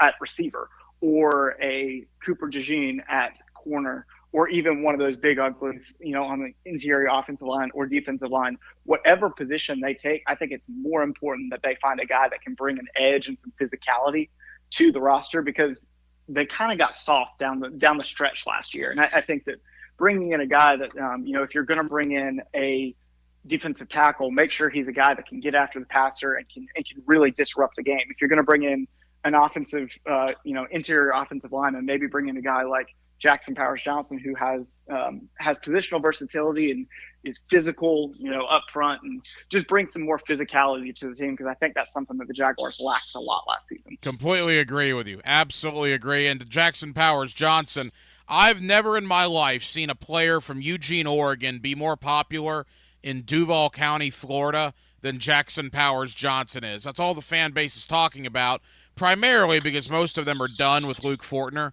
and they think the Fortner experiment is over at center. If Jackson Powers Johnson is sitting there at 17, would that be too early to take him? No, I don't. And it's, again, we're talking about positional value and what teams think about that. There's actually a colleague of mine on the PFN scouting podcast, Ian Cummings, said the other day, well, if you can get a guy that's going to has the talent to be a 10-year starter, does it matter what position he plays? And that's kind of what you're getting with, with Powers Johnson. And there's nothing certain in this industry, but if you're going to look at excellent center prospects, he's among the best. Tyler Lindenbaugh last year was one of the best center prospects I've seen in years. And then this year, right after him, you have Powers Johnson. And so whereas center is probably not the most important position on the field, if you've got a guy that can come in and can start right away and be a high-level starter immediately, I think it's worth taking him no matter where you are in the first round. Yeah, we have Ian on a bunch. He does a great job over there at PFN. Final moments here with Will Helms. Will, leave us with this. I guess 2019, I believe, was the year we had 140 underclassmen declare for the draft. This year, the number was down to 54. Now, that's NIL, that's transfer portal. We know why that's happening. People are staying in college. But from a draft perspective, boy, 5th, 6th, 7th rounds, it's going to be kind of lean, right? I mean, you want to hit some home runs early to mid rounds because the late rounds could be a problem. Yeah, and I think it's going to be interesting this year because I do think this is a deeper class than normal, just in the sense of the guys that did declare. This is a really talented class. I think next year is going to be the issue because I don't think next year's class is quite as deep. And so when you're looking at that, the depth of this class kind of offsets that just a little bit. But I do think it's a trend that we're going to see. I think I saw the other day that it's the least underclassmen that have declared since like 2004, 2005.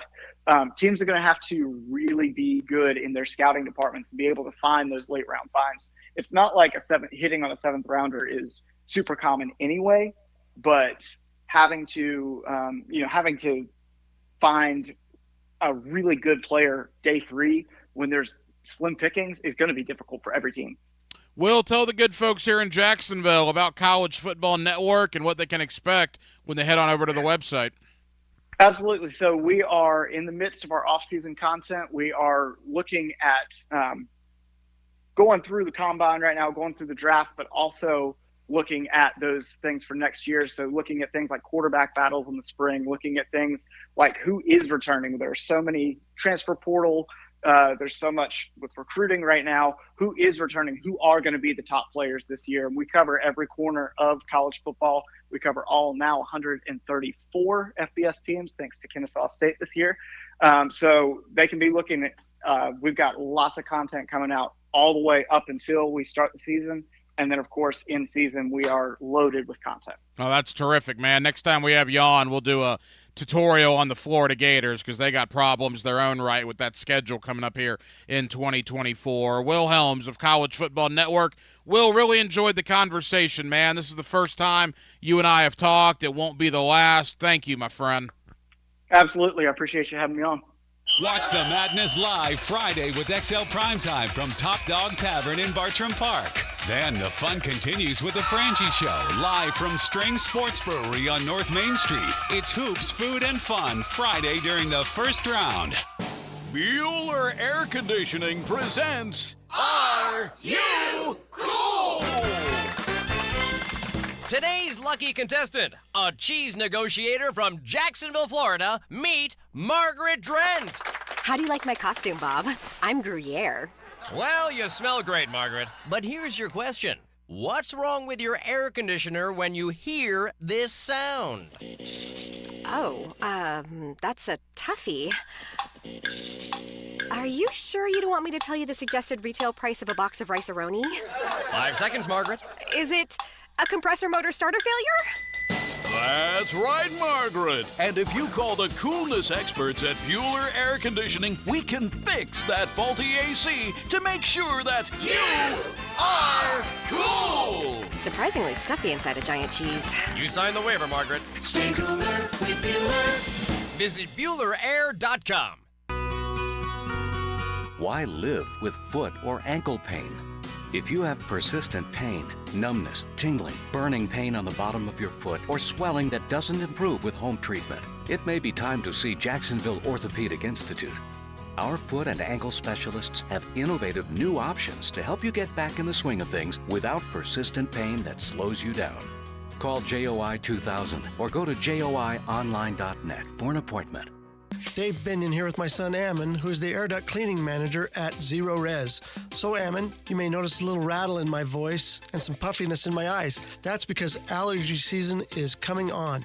Can Zero Res help? Yes, your health has a lot to do with the air you breathe. A clean and healthy home begins with clean air. At Zero Res, we can help clean the air in your home by cleaning your air ducts, cleaning the coils in your HVAC units, and fogging the system with a powerful antimicrobial that helps kill and control the growth of microorganisms in your air. We also have options for maintaining your clean air with our excellent inline air purifier and UV lights that will help keep your system clean and healthy. At Zero Res, we are more than just air duct cleaners. We're a clean air specialist. Have Zero Res air duct specialists out, and right now we'll give you $50 off your air duct cleaning, and while we're at it, we'll give you $50 off your dryer vent cleaning. Zero Res. Spelled forward or backwards, it's the right way to clean.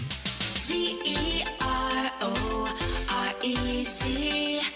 Zero Res. Hey folks, Mike Dempsey here. You've heard me talking about Pella Windows and Doors, and with great ratings and expert reviews, you know they're high quality and energy efficient products. So what's your next step? How about scheduling a free consultation or just stop by the Pella showroom right there on Phillips Highway next to Tesla? Pella's professional consultants will guide you through your entire project from start to finish. From simple projects to complex renovations, their team has the experience needed to make your project a success. And that's the quality and service you can expect from Pella Windows and Doors. The All-Pro Roofing phone line protects you from boring radio. Hello? What are you doing here? I don't know. Listen for great phone interviews all day on the All-Pro Roofing phone line. The calls have been pouring in. On 1010XL. Hey everybody, it's Mike Dempsey. Look, before starting Awaken 180, I first wanted to ensure I keep the weight off after dropping it. Well, Paige explained the process and I was in. Here's Paige now to share it with you. And through this process of cooking your food, through eating out at restaurants, through ordering alcoholic beverages, which you can drink with Awaken 180 with our guidance, you're learning these tools, you're educating yourself, and it doesn't even seem like learning, but you'll learn so much about the foods that you're eating and the variety that you can enjoy, that you are arming yourself and ultimately your family with a whole host of information that will enable you to make the right choices, the best choices, the choices that taste good to you long term so that you can experience that long-term success easily. Thanks, Paige. I chose Awaken 180 because I wanted a solution, a way not to only lose the weight, but the ability to maintain it for life. I found it with Awaken 180. So what's stopping you? Online at awaken180weightloss.com. What drug was administered to children in the late 1800s to mitigate coughing? We all know that saving money on items like homeowners insurance can be done. Ask your agent about the new Southern Oak Insurance deductible options. It'll save money for you. Our family protecting yours. Southern Oak Insurance. The Bayer Pharmaceutical Company prescribed heroin regularly for coughing children until 1924, when it was banned altogether. Southern Oak Insurance. Our family protecting yours. Men suffering from ED or PE, you'll see instant results on your first visit at Prime Men's Medical Center. For a limited time, your initial consultation and first treatment are totally free. You'll even get a gift that enhances performance in the bedroom. Call 904-664-8217. I'm with Greg from Cycles of Jacksonville, and I always tell you, hey, what's hot on the street, but what is hot on the water right now? We've got some big news from Honda. They have a boat coming out, and much like they did with their jet, they went out and partnered with an industry leader in Scout Boats. He's making the hull for them, but everything else in the boat is all Honda. So you're talking in the next handful of days and weeks, we will see Honda on the water at your showroom. It'll be on the showroom, and it'll be ready to go. So log on to cyclesofjacksonville.com. They are in the marine business with Honda. Keep track of it right there on Atlantic near Regency.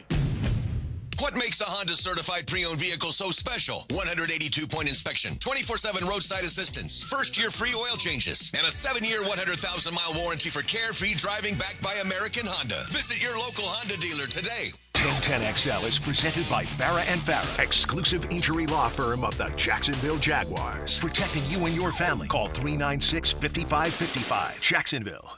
Let's ring up another guest on the All-Pro Roofing phone line. Back here on 1010XL and 92.5 FM in the city of Jacksonville. We are glad you are with us. Boy, what a couple of weeks it's been for the Jacksonville Jaguars. A lot of comings, a lot of goings, a franchise tag mixed in, and a roster transformation as the Jaguars have added in excess of 9 or 10 new guys that will be a part of the 53-man roster, and that doesn't even take into account what's going to happen next month at the NFL Draft. Let's talk Jags with my buddy Justin Barney of Channel 4. He's always kind enough to join us here on 1010XL in Jacksonville. Justin, how you doing? Not too bad, Hack. Thanks.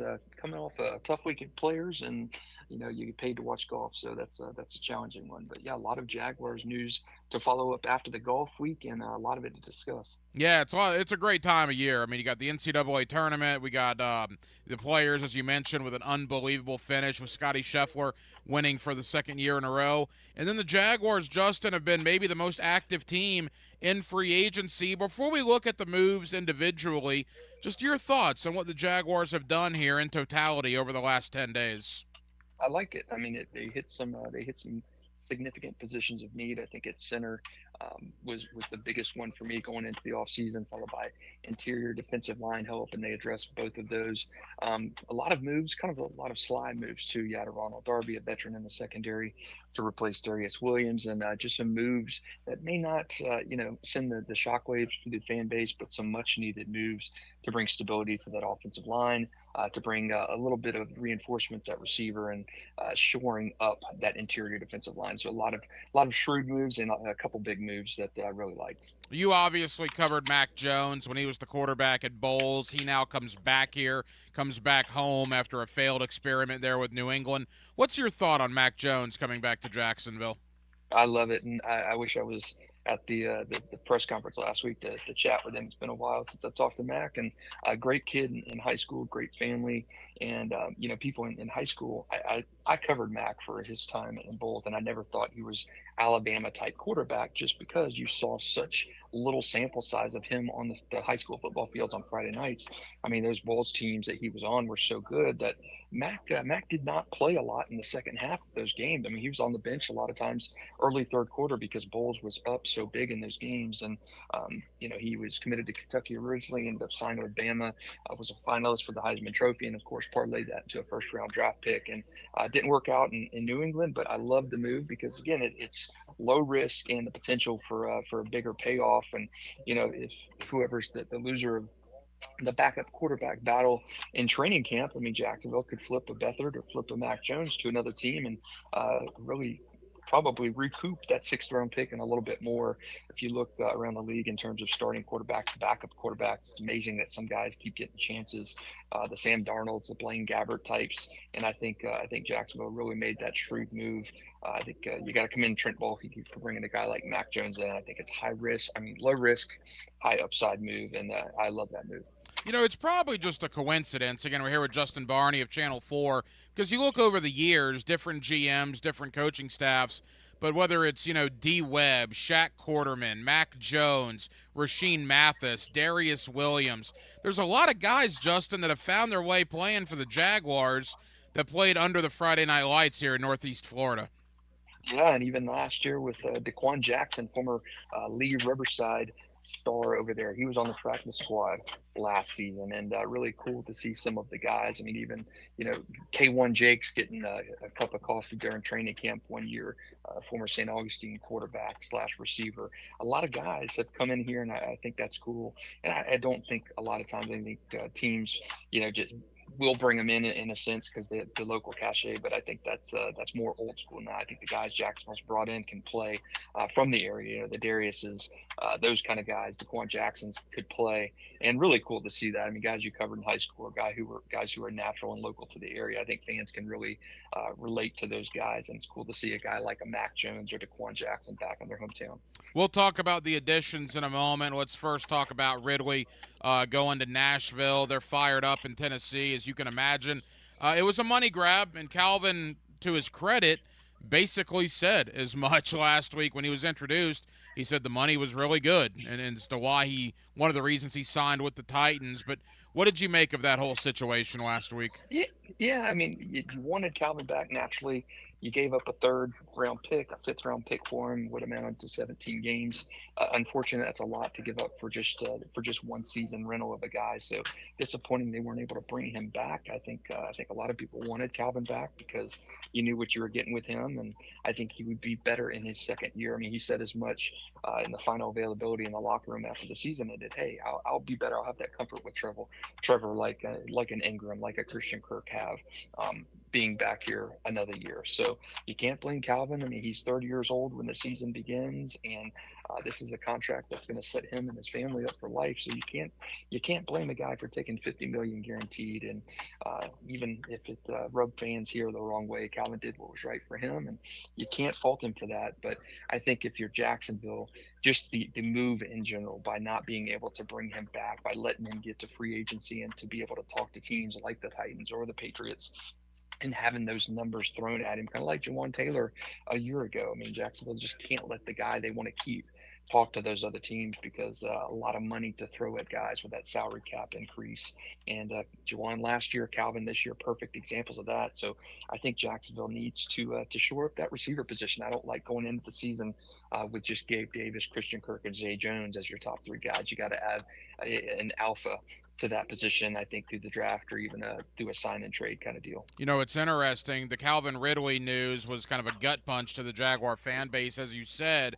But then 24 hours later, they bring in Eric Armstead from San Francisco. And, Justin, I'm not going to go as far as to say he's going to be Calais Campbell. That would be crazy. Calais Campbell is arguably one of, if not the best free agents the Jaguars have ever brought in their team history.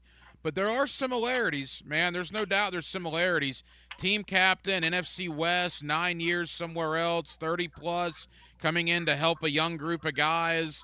You know, Walter Payton, Man of the Year, nominee. A lot of similarities, it seems, between Armstead and when they brought Campbell in 2017. Yeah, and that's, with to even kind of piggyback off of that, Mitch Morse, too, team captain at Buffalo. They signed him. You mentioned all the credentials off the field for Eric Armstead in San Francisco. Maybe Trent Baalke's best draft pick in San Francisco when he was a GM with the Niners, and you're bringing him here, and it fills such a position of need, and there's just a dearth of talent on that offensive line. Jacksonville needed somebody like an Eric Armstead. They've got him, and I think that the stuff you mentioned, the peripheral, the Walter Man of the Year 4 times in a row in San Francisco. That says something. That's what Calais did, and it really helped give Jacksonville's defense that stability, that nasty edge, and maybe Saxonville 2.0 with Josh Allen coming back, Trayvon Walker, and Eric Armstead kind of filling that Calais Campbell position of leadership and stuff. So I do like the leadership additions, off the field additions, just as much as the on-field stuff you get in Armstead and Morris. Couple of more for Justin Barney of Channel 4. You mentioned Gabe Davis. I agree. I'd like to see Jacksonville add to that with Zay Jones, Christian Kirk, and now Gabe Davis. But to Gabe individually, The guy isn't even 25 yet. He turns 25, I believe, next week or at the beginning of April, and he's got 27 career touchdown catches. There's no question, Justin, the guy's a playmaker. Now he's out from behind the shadow of Stephon Diggs. He'll be a really interesting one to watch here in Jacksonville. Yeah, and it really kind of fills that need for that burner. I mean, Jamal St. Cyr and I talk all the time about just Jacksonville not having that alpha receiver. You got to have a field stretcher, a guy that strikes fear into the hearts of defensive backs and safeties. And Jacksonville just has not had that. Had that in a sense a little bit with Calvin Ridley. You had to account for him and his routes on the field, but not just a burner, not a guy that can get out there and just say go long and throw it up. And Trevor's going to find somebody down the field like that. And I think Gabe is that potential. A little worrisome that he's only maxed out at 48 catches in a season. That's his max, but again, a lot of touchdown catches. He's still young enough. He's going to continue to. You hope he continues to ascend, but I just don't. I like him as maybe a 1B option to somebody. I think Christian is perfect in the slot, but to me, this reminds me too much of the Marvin Jones, Christian Kirk, Zay Jones kind of year where you didn't really have that definitive number one. And I think you really got to address that in the draft, or again, a free agent move with a draft and deal like a Brandon Ayuk or a T. Higgins kind of situation.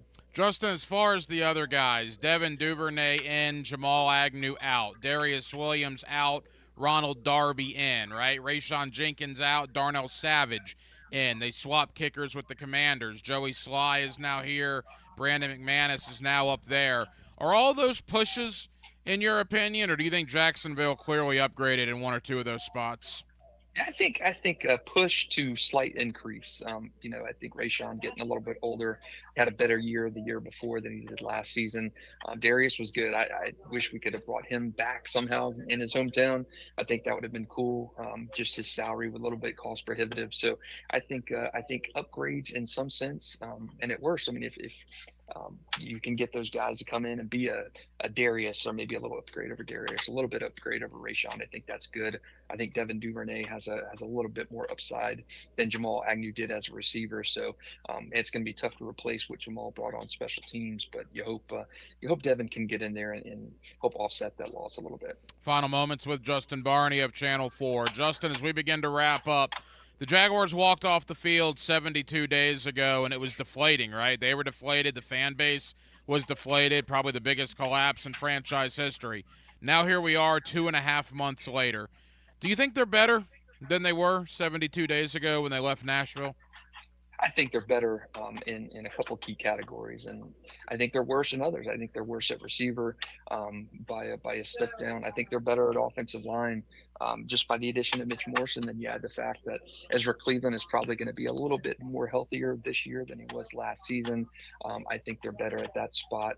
I do think they're better at the interior defensive line with the addition of Eric Armstead. So as a whole, I think you addition by subtraction in some spots, but I do like where they're at in those two core position groups, which needed such an infusion of talent than they had last year, offensive line especially.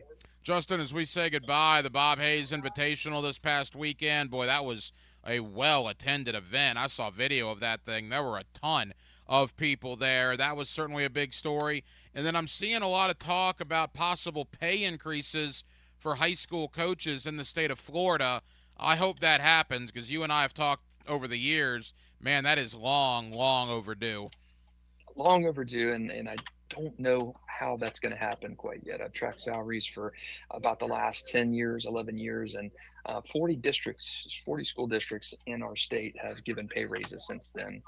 So 40 of 67, that's nice. But again, you've got men and women making still way too little. And the Florida Coaches Coalition has been the drumbeat of we need to pay these coaches more, which I totally agree with.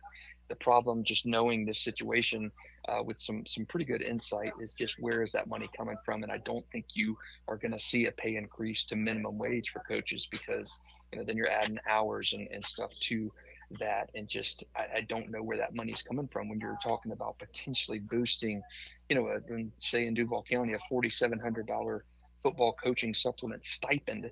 You're talking about taking that from $4,700 to maybe $18,000 a year, and there's just not that money. And as much as I want to see coaches get a raise, they are overdue. It's unbelievably just insulting what some of these men and women make as coaches, volunteering their time, and you lose that supplement. I talked to James Collins the other day, the outgoing Jackson basketball coach. He says the supplement you make is gone, just from what you spend on kids and what you need for your program to survive. So, and that's a basketball coach saying that. And football coaches, we know, work a lot more time just because they have two parts of the season control. So unless it's coming from a state fund of some kind, this the government and legislature in Florida says, hey, we're going to pay coaches from a pot of state gold, then I don't think it's going to happen, because you've got just 67 different school districts and counties in the state. All of those are governed by different teachers unions and stuff. So I don't know, in school districts that are hemorrhaging money and needing more money for infrastructure upgrades and stuff like that, and teacher salaries, I just don't know where that money's coming from. I think the intentions are good. It's great to get that topic out there. I just don't see where that money is going to come from in some of these districts to give coaches much deserved pay raises. Well, they need to find it, and they need to find it soon, because I agree it is ridiculous, some of the salaries these coaches make with the amount of work that they put in. Justin Barney of Channel 4. Justin, appreciate it as always. Hard to believe we're about a month away from high school spring football. It is right around the corner. We'll chat again in a couple of weeks, my friend. Take care, Hack. Thanks for having me. Well, that'll just about do it. It has been a crazy busy Tuesday night, our late night show here on 1010XL. We certainly appreciate you staying up late with us. We have a ton of people to thank. Again, thank you to Adam Lichtenstein of the South Florida Sun Sentinel. Thank you to Will Helms of College Football Network for joining us tonight to talk a little college ball and also some NFL draft. We appreciate Will stopping by. My man Scott Jackson up in Virginia Beach talking about the brand new kicker for the Jaguars, Joey Sly. Scott, formerly of AM 600 here in Jacksonville, now does work not only in Virginia Beach but on the Commander Radio Network. Thank you to Justin Barney of Channel 4. And thank you to my buddy Brent Beard. You see him locally on First Coast News, and you get him weekly right here on Hacker After Dark. We'll be back tomorrow night on a Wednesday, and we will do it all over again beginning at 8 o'clock. Dylan Denmark was your producer tonight. Dylan, great job as always. I'm the Hacker Ryan Green. And again, Jacksonville, thank you for staying up late with us on a Tuesday here on Hacker After Dark on 1010XL and on 92.5 FM. So for all of us here on HAD, have an absolutely terrific remainder of your Tuesday night, and we will talk to you again tomorrow night on a Wednesday beginning at 8 o'clock. Until then, good night, Jacksonville.